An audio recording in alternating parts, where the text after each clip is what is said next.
the phrase, or science behind the madness? Right? You can say that, I suppose. I don't have a motto yet. No. Pretty good motto. Hello. My name is, hello, dragon enthusiasts. Happy Sunday. Happy Sunday. My name is Paul Sevilla, librarian here at one of the librarians here at the Livermore Public Library. Welcoming you all to our program. Today, we're going to explore dragons with scientist and author Brian T.N. Gunney. Brian works in scientific computer simulations at Lawrence Livermore National Laboratory.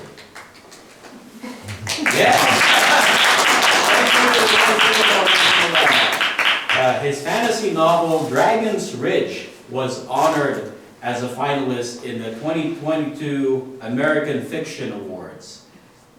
It's available to borrow from the Livermore Public Library. There are also copies available for sale today. Is that right? Okay. So Brian will present his aerodynamics calculations for dragons. Can dragons fly in the real world? Let's find out. Please welcome Brian T.N. Gunney.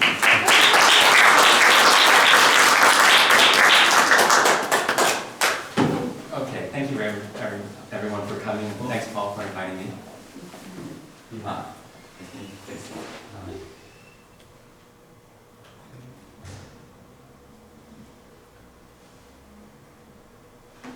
Okay. I'm going to be showing some pictures, and the projector bulb's a little dark, and so it might be hard to see the pictures. So my son Adam will be showing the pictures as well on the laptop, and you can look at here too. But you might want to be up towards the front if you want to be looking at the laptop. Okay. So Do you need the lights? it's fine. Oh, good. So my book, Dragon's Ridge, is a historical fantasy novel.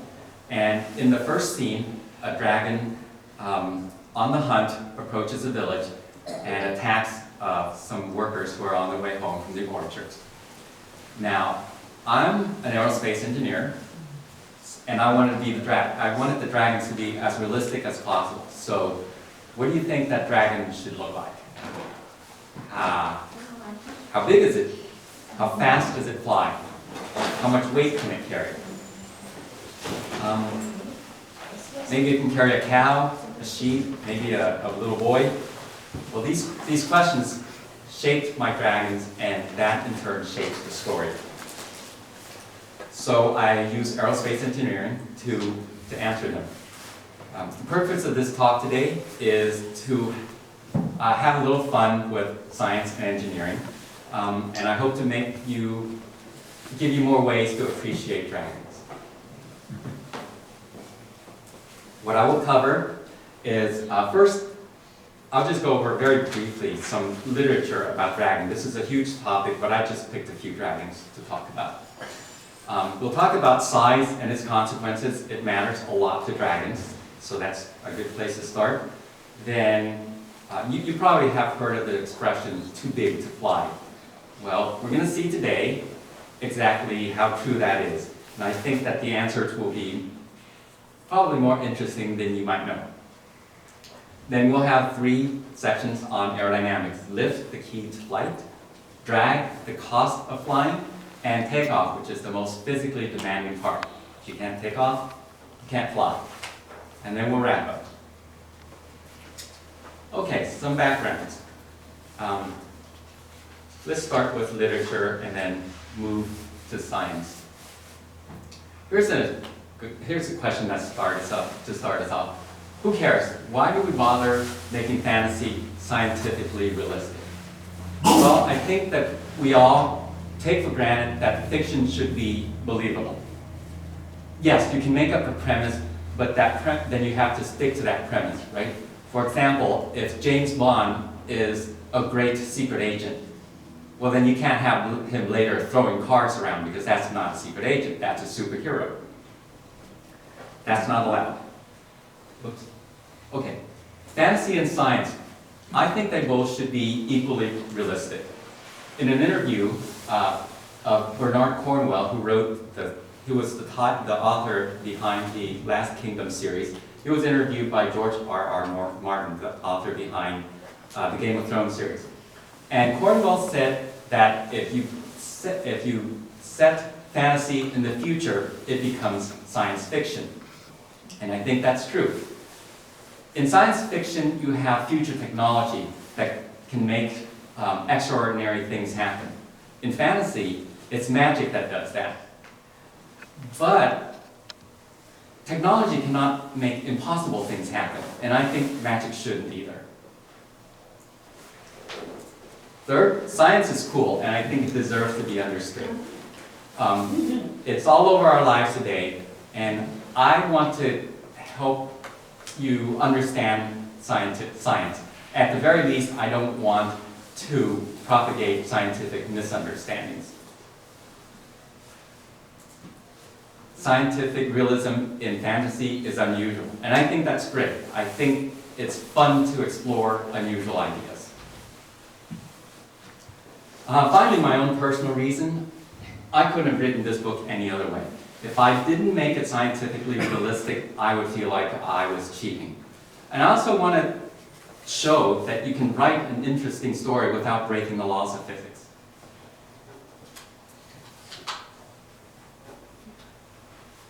But let's not take things too far. We want to have fun with it. Dragons in adventure story are there to inspire awe, and everything else is secondary. I get that. There's a lot of great, awesome dragons out there that aren't realistic, and I like them. Okay, what about Superman and Flying Broom? Can they fly? Yes, they can, because the story premise allows them to fly. Superman is from another planet. Flying brooms have been enchanted to fly. But if you have a creature that has wings and it flaps those wings to fly, then you're saying it's flying not because of magic, but because the laws of physics. And you have to stick to that premise. Okay, well, let's go over some dragons for reference. You can talk a lot about dragon. I will focus on an engineer's point of view of the dragons. So this is the dragon that St. George slew. There he is. Okay. In the 16th century, people must have thought that this was a very awe-inspiring dragon. I personally think that he's anatomically incorrect. He's got these tiny little wings, and they're not attached to any big muscle. That doesn't work. This is a great story, Morkalev. He's got much bigger wings, but again, I have a problem because it's not attached to any big muscle. This is Alduin from the Skyrim video game. Again, you can look at the laptop if the screens are too dark.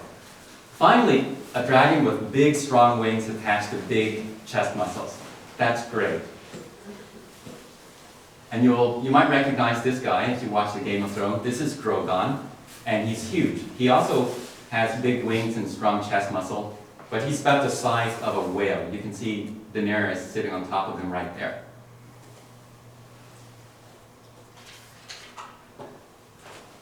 And Anne McCaffrey's Dragon Rider series.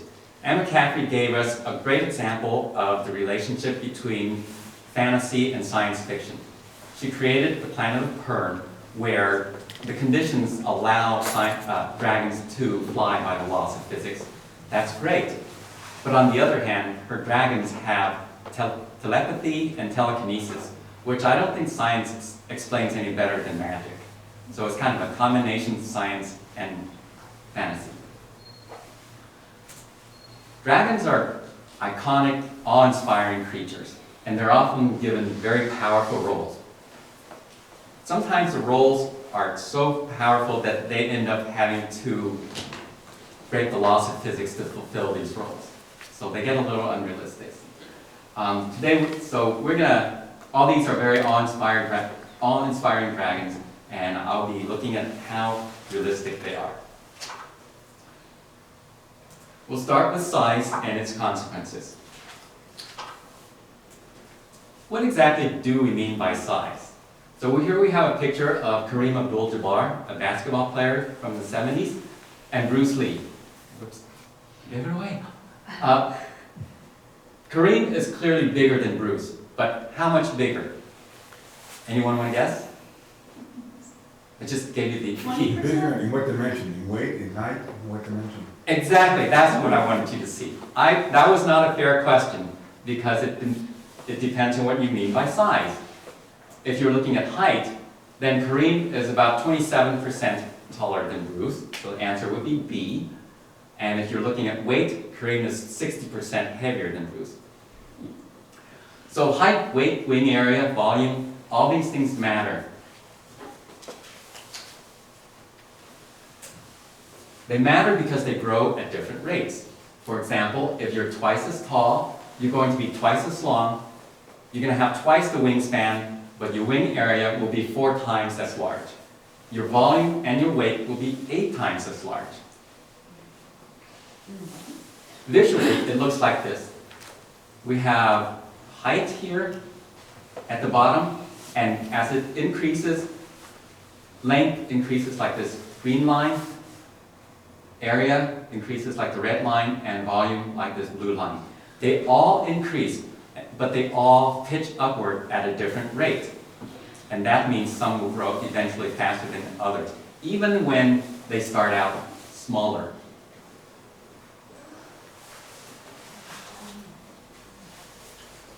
Okay.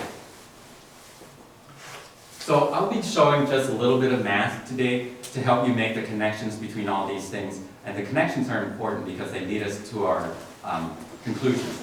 But if you want to ignore the math, that's okay. What I want you to get from this slide is that volume grows faster than area, and area grows faster than length. Now that we understand size, let's talk about some of the dragon sizes I'll be showing you. We have, they're drawn here. We have the smallest one, the weight of a golden eagle, and the bigger one, the weight of a humpback whale.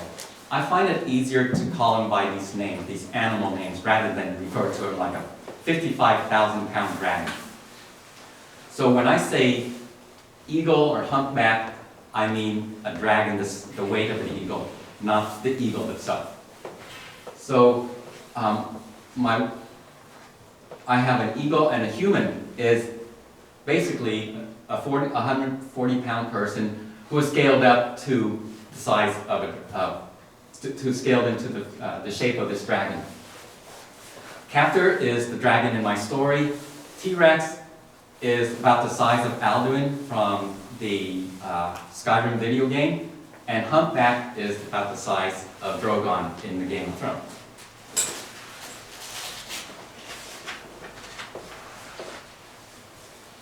Okay.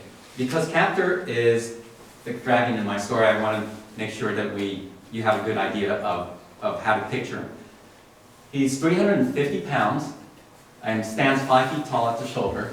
I found this picture and I used it even though 350 pounds would be quite a bit slimmer than this, but it's a good design with big, long limbs and big chest muscles. And I included this picture for your reference. It came from the 11th century Bayeux Tapestry.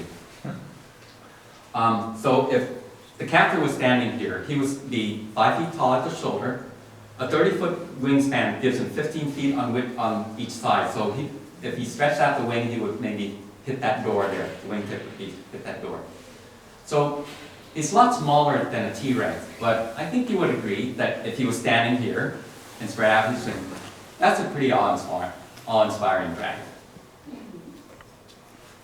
Okay, so we'll now go to lift, which is the key to flight.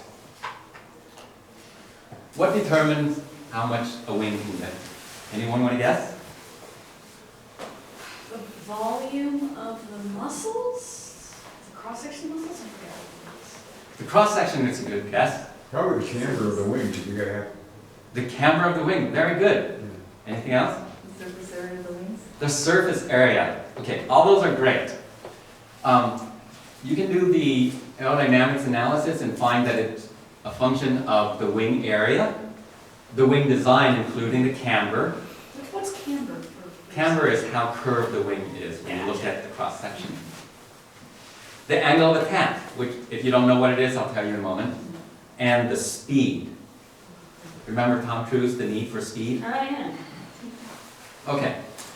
You can do the analysis, and we're lucky that after that analysis, we get a very simple equation for lift. It's just 3 numbers multiplied together. Wing area, as you expected. Q, how forceful the air is. Q is called the dynamic pressure. You may have remembered watching rocket launch and people talk about max Q, the maximum dynamic pressure. They're concerned because that's how forceful the air is. But when we're looking for lift, we like that Q. It gives us the lift we need. And there's a V squared in it, so this is how velocity comes into lift. It's square, so remember, square grows faster. So this it has a strong effect on lift. And then there's something called the lift coefficient. This quantifies how lifty the wing is. Okay? Engineers call it CL, lift coefficient. And it depends on wing design, the geometry, and the angle of attack. You may have played when you were a little kid, being driven around, you stick your hand out the window, and there's some lift, and if you tilt it up, you get more lift. What you're doing is changing the lift coefficient by changing the angle of attack of your hand. Okay. So that's how we can get lift. If we don't have enough lift, how can we get more? Well, bigger wings. They change that area. But remember that if you get bigger, your volume increase, your weight increase, and it increases faster than your lift. So that's not always a great idea. You can fly faster, increase that dynamic pressure, but you can't always fly fast because you have to land and take off, and those are low speed. You can change the wing shape and the angle of attack. You may remember looking at the airplane and see the wing extend these flaps and slats. That's what it's doing, changing the wing geometry. Curiously, bats can do that too because they have fingers in their wings. They can do that. Birds don't do that so well because there's no muscles in their feathers. Well, that should be an advantage for dragons because dragons also have fingers in their wings. That's great. Dragons can do that, yes. So they have an advantage. And you can change the lift coefficient, but there is a limit. It only goes up so far. After a lift coefficient of about 3, that's as high as you can go. So try to go further, bad things happen. You stall and lose lift. So the equations of lift give us these graphs like this. And they tell us that if you fly faster out here with faster speed, the required lift coefficient goes down. So the faster you go, the lower the coefficients you need. However, when you go slow, they go way up. They go off the chart above this maximum lift coefficient of 3.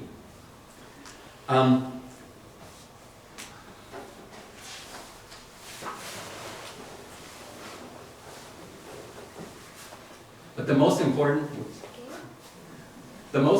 thing to get from this chart is that these equations gives us these things. We can read them and get a lot of insight, and we can look at them and they tell us exactly how much wing lift we get, and that's how we design our planes, or in this case, our dragons. Okay, I have a yes. question about Yes. the last graph. Yes. So if I'm reading this correctly, the smaller you are, the less speed you need to pick up in order to lower your lift coefficient, or is it the other way around? If you are looking at the same lift coefficient, then you can get it at a lower speed when you're smaller. If you're smaller, okay, that makes sense.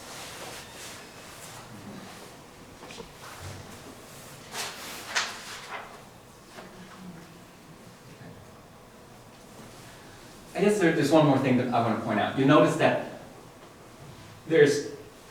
any dragon can fly. All these dragons can fly. So so far that's good news, right? They just have to go fast enough.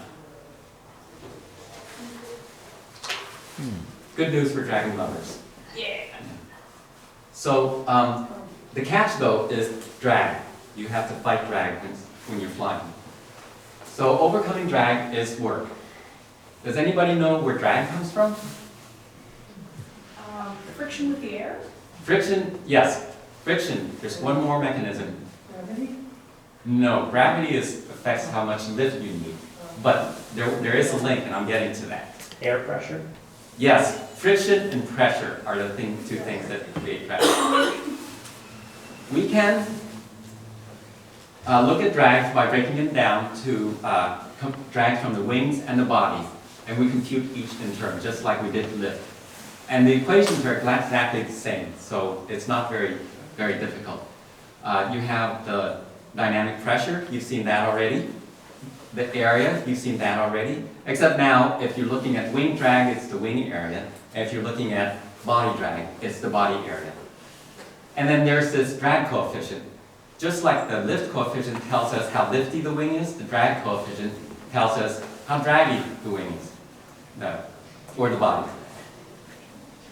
But that's not all. There's one thing that you probably do not know if you haven't studied aerodynamics, and that is there is a drag penalty for relying on high lift coefficient. It's called lift-induced drag, and I'll tell you about that. But first, we're going to take a diversion to look at some aerodynamic phenomena. Wingtip vortex shedding. You may have seen airplanes do this. They fly, and off the wingtip comes this line of cloud vapor. That happens because air pressure underneath the wing that keeps the airplane up, at the wingtip, they can leak around and get up on the top. And when the wing passes, they start spinning and continue spinning. And in that vortex, the temperature and pressure of the air drop, and if the atmospheric conditions are right, they condense into this water vapor. And you can see them. Same thing happened on the wing, on the wing surface. The vortices are there whether you see them or not. You can visualize them if you throw some smoke in the air. And you can also get vortices shedding from propeller tips, not just wing tips. These vortices create induced drag, and this is how they do it. The air is still, and then the plane flies by and sets the air spinning. So there's now energy in that air. Where did it come from? It comes from the airplane, of course. The airplane loses energy in the form of it losing speed. That means it's experiencing a drag force, and that's lift-induced drag. There are things you can do to control and manage lift-induced drag. Here are two birds. The albatross, which are known for flying long distance. It's a very efficient flyer. And this here is a peregrine falcon. It's known for hunting in the air. It has to be a very maneuverable flyer. You'll notice that the albatross has long, slender wings, and the falcon not so slender. It turns out that slender wings are more efficient than the not so slender wings, but it's not so maneuverable. You can characterize the slenderness by defining the aspect ratio. It's the wingspan over the front to back distance. So large aspect ratio for wings like this and smaller ones for wings like that. And that affects the lift-induced drag, and I'll come to that in the next slide. Before I go there, there's something else I want to cover. The span efficiency. It's a function of wing planform. Planform is what the wing looks like from the top. So the elliptic wings like this plane has the best span efficiency. In fact, it's the best you can do. But people don't always make planes like this because this shape is hard to make. It's easier to make rectangular wings. And rectangular wings are the easiest to build, but it has less span efficiency. So, aspect ratio and span efficiency.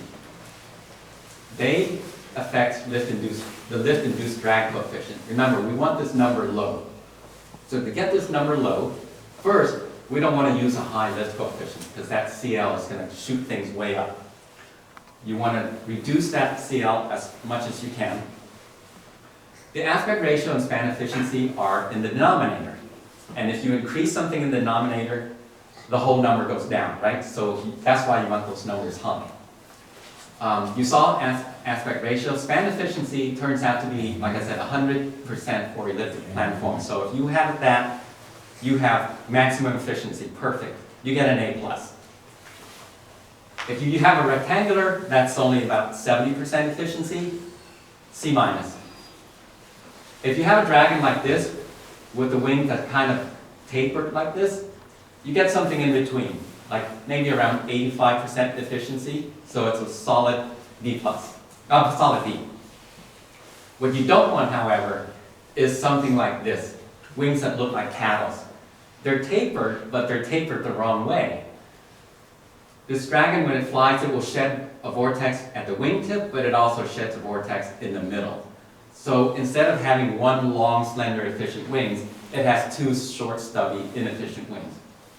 So this guy fails the efficiency test.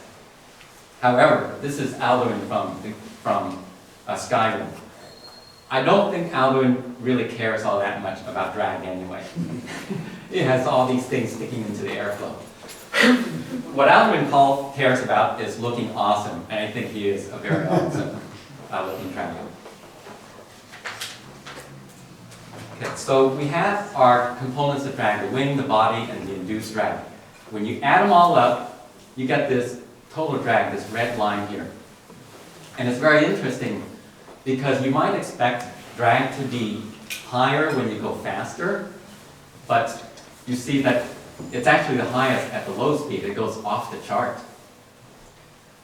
That's why you need to fly fast. You want to hit this sweet spot here, down here. This is your minimum drag. And airplanes like to fly in this range because it reduces fuel consumption. And animals, I think, want to fly here also. And do you know why? Uses less energy? Exactly. It's less tiring. So remember this U-shaped drag curve. Here I am showing you the U-shaped drag curve for all the dragons. They all have this minimum point where they want to fly. You'll notice that the large dragon like to fly at the higher speed. So here's the eagle at around 25 maybe, and the humpback is way out here over 100 miles an hour. The bigger you are, the faster you have to go in order to be efficient. At the best speed, it turns out they all have about the same drag relative to their weight, about 5%. And the effort level feels the same to all because it's 5%. So even if you're a big dragon fighting a huge amount of drag, it feels the same to you because you're big and strong. Now, why is that? Why did they all have the same level of effort? Why is drag to weight ratio 5% across all of them? It's because they all use the same shape. This is all these dragons are the same shape, the same design. It's just that they're scaled to different sizes. Remember Mr. Paddles in the previous slide? Uh-huh. He does worse than this because he's using a different shape. So this is very interesting. It is, large dragons have to fly fast, but it doesn't feel any harder for them. So how does the human factor in on the wing shape? The human? They mean like human-sized dragon. Oh, the human size? Yeah. Oh, okay. Yes. Okay. Yes. So when I say human, it's not you, it's you who turn into a dragon without violating the conservation max. Okay. Thanks for. I would like to see a T-Rex just fly through the air through sheer force of will. Is there going to be a demonstration of that transformation at the end of this? No, maybe. I wish. Your lovely assistant. Yeah. So cruise. Cruise in aerospace engineering term means that you're flying level and a steady pace. So here are the cruise speeds for all my Dragon, and it's not that unreasonable, right? The Captor has to fly around 48. That's bearable. The T-Rex and Humpback flies faster, but they're big animals. I think they can handle it. Okay.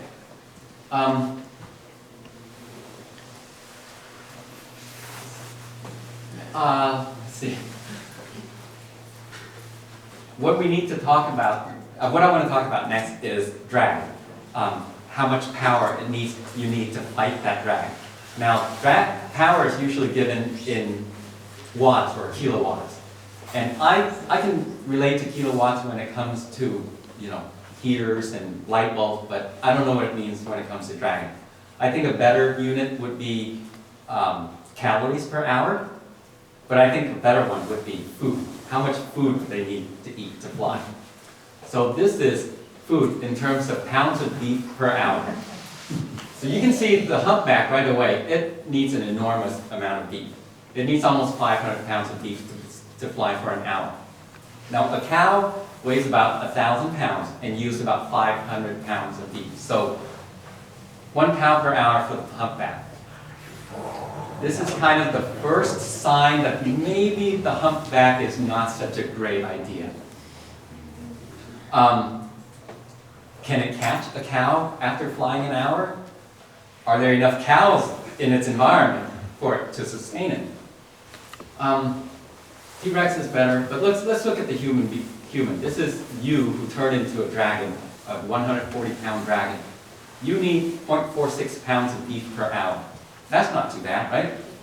So how big is that? Yes, it's about 520 calories. So we're talking about 520 calories per hour. How hard is it to burn 520 calories per hour? If you're 140 pounds, that's like an easy pace run. So something to think about when you look up in the sky and thinking, oh, sure would like to fly like a bird. It's going to feel like running. You might want to just get up and run. Yeah, but you can't get the same view from running. Oh, we have some really nice views on the hills in Pleasanton. But you're right, I get it. Okay, so now that we know that dragons can fly and how fast they fly, let's look into the popular sport of dragon riding. Every book that has dragon has people riding on it. You can ride in the saddle, you can stand up and ride out of the saddle. It's a little hard to see, but you can look at the laptop screen. You can fly bareback like Daenerys does. She's riding on Drogon. You can do stunts like stand up and face the wrong way, like Aragorn did. You can fly with your friends, like Harry Potter, and you can crush your enemy, like Daenerys did to the Iron Fleet. So, it's very popular. That's what you can do. Now, let's look at what that's like. And I'm going to do it with the help of Tom Scott, who recorded himself standing in a wind tunnel and posted it on YouTube. I'm glad I don't have to do this. Because at 60 miles an hour, he was shouting, "My mouth is dry, I've lost a contact lens, I'm having a little bit of trouble thinking. All I can hear is wind noise." So that's 60 miles an hour. At 75 miles an hour, he's actually blown off his feet. The only thing that's keeping him in place are these ropes that's attached to him, to his harness. That's not even T-Rex speed. 90 miles an hour is T-Rex speed. And at that speed, his cheeks and his lips starts flapping like a piece of cloth. He wisely didn't go up to humpback speed. But we have math, and we can use math to tell us that. 117 miles an hour is about 30% faster than T-Rex speed. But because of that V squared in the dynamic pressure, it's 69% more force. It's a category 3 hurricane. And this is category 1. So, the next time someone offers you a ride on the Dragon, you might want to ask what size the Dragon is. And if they're providing a helmet. Yes, you'll notice that after World War I, all the airplanes have canopies. Because I don't think it's that fun. But anyway, we did lift and drag, so now we're going to do takeoff, the most physically demanding part of flight. You probably remember that when your airplane is taking off, that's when the engines are roaring the loudest. They're straining, they're running as hard as they can. That's because they have a short distance, just a runway to reach takeoff speed. If they don't reach takeoff, reach takeoff speed by the end of the runway, they're in serious trouble, right? Well, and at our Livermore Airport, we have a couple of runways, and the airplanes have up to a mile to reach their takeoff speed. On an aircraft carrier, you have a catapult length that's about 1,000 feet. That means your runway is 1,000 feet. It's very short, but luckily on the catapult, you have on the carrier, you have the catapult pushing you along at 3 times the acceleration of gravity. But the Dragons don't have that. What they do is they crouch down as low as they can and then spring upward. And by the time their limbs are extended, they are out of runway. So it's tiny, tiny runway. It's 1.7 feet for the Eagle's weight Dragon, and for the biggest Dragon, it's just 26.4 feet. By the way, I should point out that my Dragons have these huge arms and huge leg muscles, and they should use that to jump. So they're jumping off of their arms, like bats do. Yeah. Quick question, are your Dragons quadrupedal or hexapedal? Quadrupedal. Yes, I don't believe in giving them huge legs, because once they're airborne, that's kind of dead weight. Gotcha. I'd rather put all that muscle into their chest so they can use it to jump and to fly. Makes sense. Oh, what? I went back again. Okay, so the point is, reaching takeoff speed from that tiny runway is extremely challenging. But luckily for me, I only have to compute it. I don't have to do it. Here's a question. Yes? How does your takeoff 1.7 feet for your eagle-sized Dragon compare with a real eagle? That's a good question. I'm gonna guess that it's much bigger than an eagle, because the eagles, their legs are not that big. Right. Yes. But So they managed to take off from the water in a lot less than 1.7 feet. yes, so some scientists have studied that, and they believe that that is what's restricting the bird size. That's why birds don't get very much higher, because in order to jump, they need the leg muscles, but once they're airborne, that's just dead weight. But they have to carry that weight, so they need more wing, more wing power to propel them along. So it's kind of this circle, this vicious circle that keeps them from gaining the size. Well, I was thinking in comparison more in terms of a sanity check. Oh, yes, well, sanity, this is bigger, but it's a different design as well.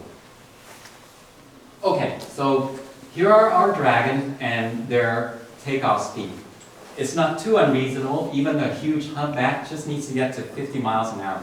But it only has 0.7 seconds to get there. All of them have just a fraction of a second to get there.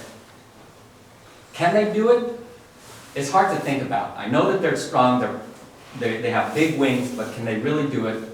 And I thought this might be easier to visualize.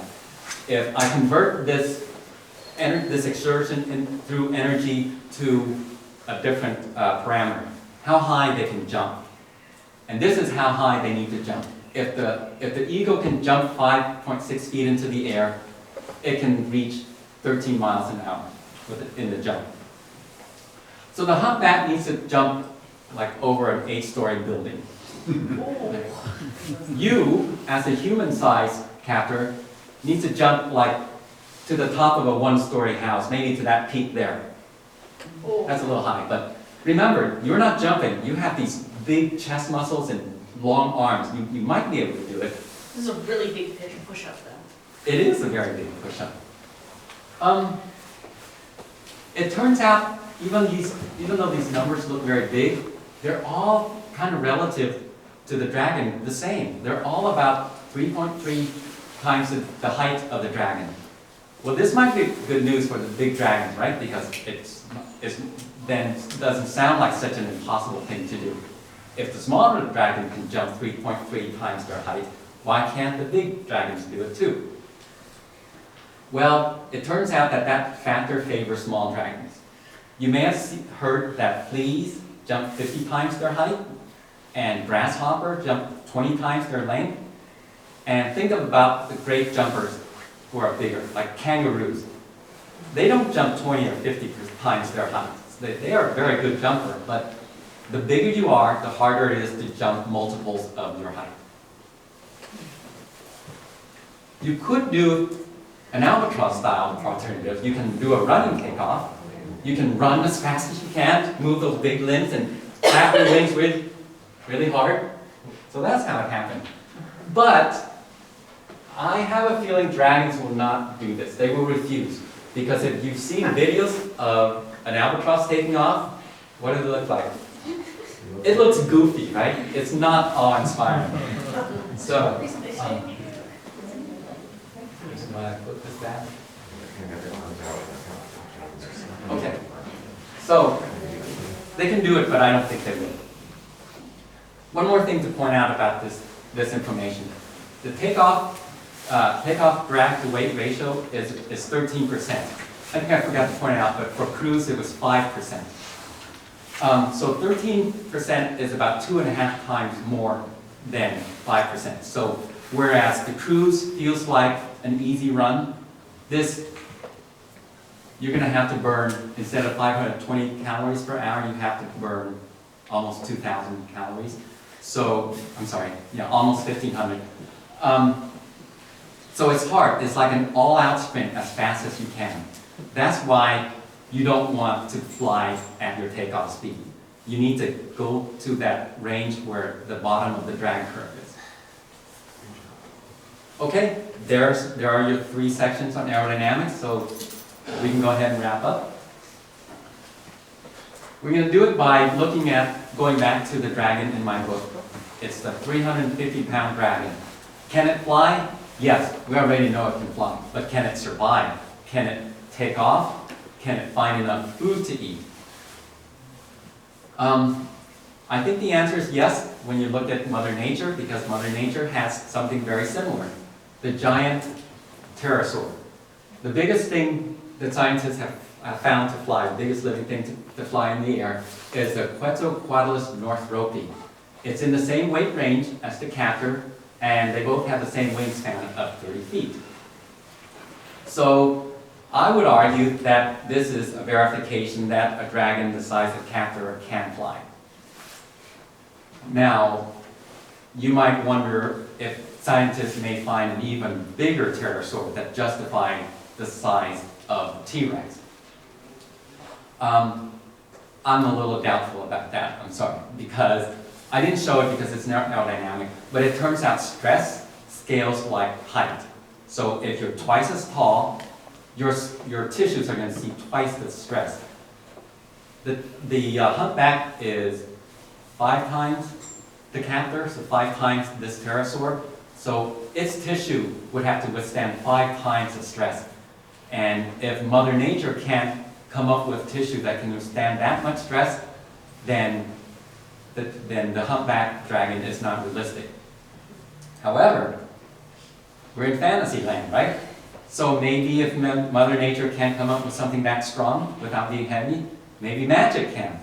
So you might be able to justify it. But it's still going to fly very fast, so be careful when you ride it. Okay, in summary, I've shown you that any reasonably designed dragon can fly with sufficient speed. But don't try to ride them, because that's hurricane force winds. You're probably going to fall off. Large dragons require a lot of food, maybe too much. Design matter. Remember, everything I said here refers to a specific design that I, as an aerospace engineer, think it's a pretty good design. Paddle wings are not good designs. Taking off requires a jump several times the dragon's height. Sounds reasonable, but it is harder for large dragons. Dragons the size of giant pterosaurs are realistic. And as a final thought, I want you to understand that this is just science that I showed you. Science gives us all these tools to evaluate dragons, and it's fun to apply it even to fiction. I hope I have given you new ways to appreciate dragons. I don't want to spoil anybody's fun.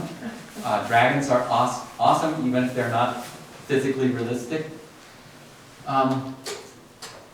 The question that I didn't show the equations because my wife told me not to. But here they are if you want to see them. Equations for the stress scaling. All this is to come to the conclusion that if you were twice as tall, your tissue sees twice the stress. There are some references. This is my college aerodynamics book.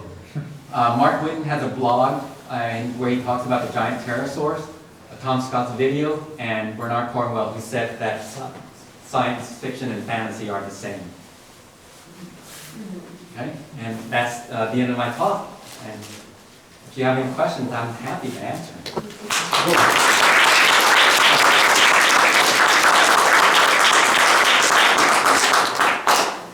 Back to your slide with pterosaurus, was that relative to a human being? Thank you for coming. Which part is it? Well, the human on the left, are those two? Yes, Those yes. are relative, wow. Yes. Big critters. I think if you were to stand here, you would be maybe this tall. This is about the height of a giraffe. Where did they find those guys? I think in the Western Hemisphere, but I'm not sure I was where. gonna say South and Central America would make sense Yeah. for the name, yeah. Yeah. Oh, yes, yes. Right. Yes, yes. Do I think they're real? Well, the idea is that we want to believe that they're real because they inspire us, you know. There may be, you can think about pterosaurs as dragons. There are certain dragons in the real world, they're not like fire-breathing dragons, but there's the Komodo dragon, which is a very ferocious animal. I would not want to tangle with it. And there are creatures that inspire us by looking like dragons. There's the I think a dragon lizard. So, yeah. Yes. Yes. Well, yeah, that's lizard. Basilisk. Okay. Other questions? Yes. Yeah. Do you have any plan to make a supercomputer simulation for Dragon aerodynamics? I know that Livermore has a lot of simulation with like airflow around the trough or something like that. So Do I have any plans to do a computer simulation? I would love to do a computer simulation. I don't know if I have the access to the software to do that. You know, there was a time when the equations, this analysis was state of the art, like in maybe World War II. Now we have computer simulations that gives us far more accurate answers. That lets us do very subtle changes in design. When I was in college, we couldn't do unsteady flow like for hummingbirds and insects, but now we can do that. It's really wonderful. Whether or not I will have access to computers and to do that, I'm not sure. I work for the lab, but I don't think that they're going to say, go ahead, hog the computer. There's someone Somebody back has there to be, first, so let me, any questions from back there? Yes? What's your opinion on dragons being able to breathe fire? Dragons that breathe fire. Well, I love dragons that breathe fire. My dragon breathes fire. It's such a classic thing to do. Can they breathe fire in the real world? Well, what do you need for fire? You need fuel, right? You need oxygen, and you need a heat source, a spark. Fuel is just, our own tissue burns, so we just have to, we have that fuel already. It just has to be in a form that's readily gasifiable. That may not be too much of a stress, of a stretch. Oxygen, that's easy. It's all over the place. And you need a spark. Can a dragon generate a spark?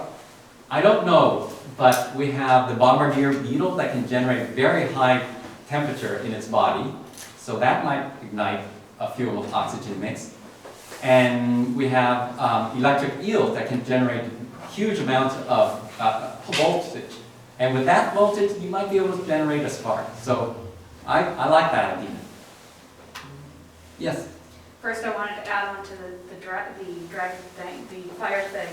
An animal could also simply swallow rocks to bang together and hold it in a crop inside their mouth, and they could create a spark that way. Lots of birds swallow stones to aid in digestion. But I wanted to ask, does the altitude at which the dragon is flying affect its flight? Very good question. You remember dynamic pressure? Yes.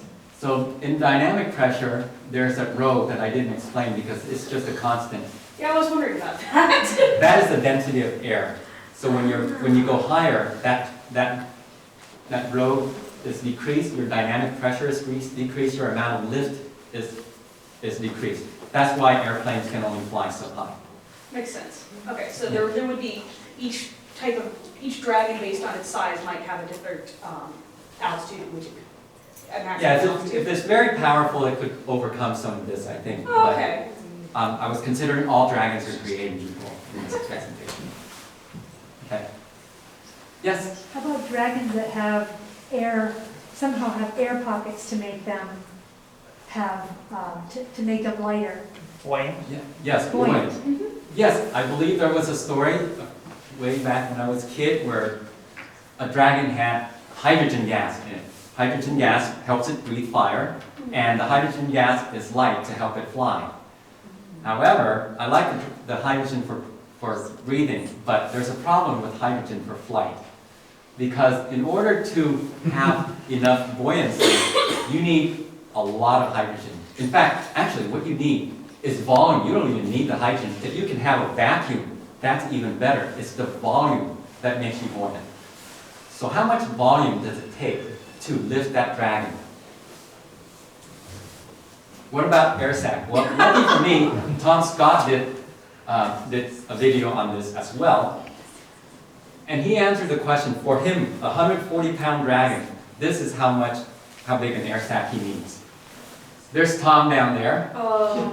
And so you basically have a dragon the size of a blimp. Yeah. He's mostly hollow inside. So, And it's hot. yeah, so just like the dragon, I think the dragon will refuse to fly like an albatross, take off like an albatross. I don't think they're gonna, I think if I was this dragon, I would probably go high because that's not very awe-inspiring. So. Yes? Brian, Oh, yes? did we like your dragon in your book? Do I like it? Is he a heroic dragon or a Nice villainous character. dragon? Oh, I prefer to leave that to the reader. I wanted you to make that decision because he had to make there's some very tough decisions in my story, and it's not a story. It's not a children's story. It's not good versus evil. There's a lot of nuances in it, and yeah. Yes, Rex? What do you think St. George actually killed that made people decide to paint a dragon? And what was that thing under the spear? What do you think the story was? This is my guess, but St. George was from the 4th century, maybe? 4th century AD. He was, I think, from somewhere near Greece. Mm-hmm. And the dragon he killed supposedly was somewhere near Egypt, near the Nile. Oh. If he killed anything that looks like a dragon, he might have killed a crocodile, a Nile crocodile. In fact, if you look at a lot of the early depictions of St. George killing, the dragon looks like it could be a crocodile with wings. So I'm not a historian, I don't know, but I've always thought that maybe that was it. Were there any eyewitnesses? Maybe it was just It's legend, I don't know. Maybe you just pulled it over as good. Oh, it was huge, it was scaly, it was fierce, it had big teeth. Yeah. Oh, dragon, okay. Do you know what the word dragon comes from? Like, what is it, etymology of it? It's the Latin Draco. Which means? Which means dragon. I don't know backward there. And I think it means snake. Don't quote me. I'm not very good with names. Oh, if only I'd been able to get my sister. She might have been the question. Okay. And What is your opinion on dragons with several sets of wings, such as Cloud Jumper from How to Train Your Dragon 2? oh well, that's a fascinating idea. Does he fly like a dragonfly, maybe? No, they beat like like 1, 2 up and then 1, 2 down? Well, you know, as aerospace engineers, we analyze things that are very simple compared to what you find in nature. So unfortunately, when I went to college, we worked on with fixed-wing airplane. Again, now we can do really wonderful things with computer simulation. But that's a very interesting story. Interesting point. I don't know. And I worked for a couple of years in the medical device industry. And what I learned was that Mother Nature creates things that are really, really complex and hard to analyze. It gives me an appreciation of how actually easy it is to analyze an airplane. And then I would also follow up, do you think that maybe like wingtip vortices from the first set of wings would mess up the ones behind? Perhaps that would throw off the design? It might, but if you were looking at this, at what Mother Nature does, I think Mother Nature actually takes advantage of those vortices. The insects, I think, require those vortices in order to help it fly. So, yeah, it affects, but it's not always detrimental the way it is for airplanes. And it could be really, just flying insects is really complicated based on the exact structures. Like a fly does not fly anything even remotely similar to even a butterfly or a bee. There was a saying, this apocryphal saying, that scientists have proven that insects can't fly, or a bumblebee can't fly. That's a good laugh, but I don't think a scientist would ever say something like that. I think it may have been more like a scientist acknowledging that their understanding is limited.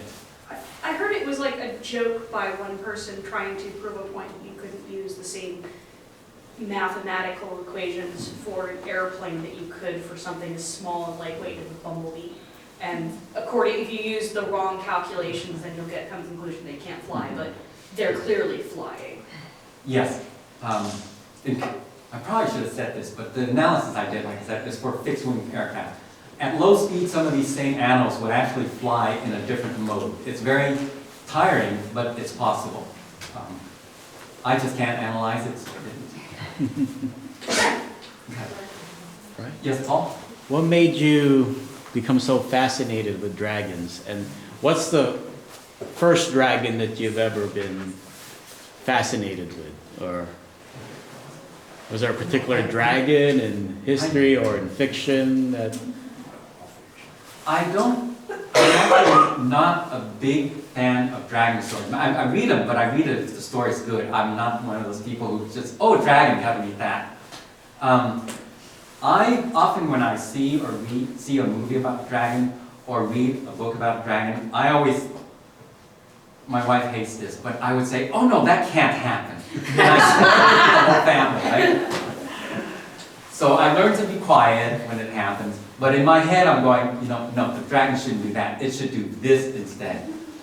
So I've been thinking for a long time about what dragons are really like. And when I had an idea for this story that allows me to put a dragon, a knight, and a damsel in the real world, I knew right away that I wanted to make it as realistic as possible and historically as accurate as possible. So that was the dragon that I liked. Now, when I was doing, once I started writing, I didn't want to read other dragons books because I didn't want it to influence me. But after the book and writing this presentation, I looked a lot more of what the dragons are out there. And they're all really wonderful. Even the Skyrim dragon, which I think is a terrible design, I just can't help looking at it because it's so cool. So, I don't know, I do like dragons. That's all. What do you think about talking dragons? I'm just kidding. I think that's fine. Dragons are magical creatures. Some of them talk, especially if they're related to other talking creatures. Do you think aerodynamics will be able to understand things 50 years from now that it can't right now? What do you think the next frontier is for aerodynamics? Because you were saying when you were in college, you were looking at fixed wingspans, and now you can look at a hummingbird. What's next in the field? I think from where I am here working at the lab, I'm starting to think that the aerodynamics equations are now not so hard. You know, it used to be we can't predict turbulence. We can only predict nice, steady, well-behaved flows. Now I think we can predict turbulence, separated flows, unsteady flows. At the lab, the grand challenges are the multi-physics and multi-scale simulations. So there's not only fluid flow, but there's chemical reactions, there's radiation, heating up the air, cooling the air. If you're looking at climate models, then now you have chemistry going on, biology as well, because you know how does the rainforest react to the changes in the atmosphere. So those are the big challenges that I see.